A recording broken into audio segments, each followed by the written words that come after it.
Friends, chicken 2 మాటలు wash చేశాను. దీంట్లో 1 స్పూన్ సాల్ట్, 1/2 స్పూన్ పసుపు పొడి వేసి బాగా కలుపుకున్నాం. ఇప్పుడు దీన్ని పసుపు ఉప్పు వేసి కలిపేసాము. స్టవ్ ఉడికించుకున్నాము 10 నిమిషాలు. చికెన్ ఉడికిపోయింది. దీన్ని మనం ఫ్రై చేసుకున్నాము వేరే ప్యాన్లోన. ఇప్పుడు ప్యాన్ పెట్టుకున్నాను. దీంట్లో 4 స్పూన్ ఆయిల్. ఇప్పుడు ఇందులో 1/2 స్పూన్ ఆవాలు, ఎర్రగడ్డ తెల్లగడ్డ సన్న దొరుకున్నాను.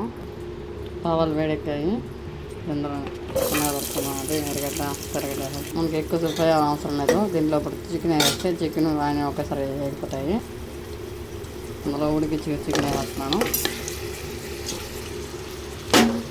ఇప్పుడు అంతా బాగా కలిపేసి మనం హైలో పెట్టుకున్న 10 మినిట్స్ మూత పెట్టేస్తున్నాను. చికెన్ వేగిపోతుంది. దీంట్లో 1/2 స్పూన్ గరం మసాలా,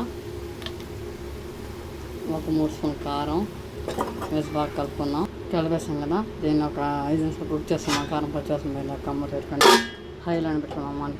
వేడి చికెన్ ఫ్రై రెడీ అయిపోయింది. దీన్ని మనం టేస్ట్ చేద్దాం.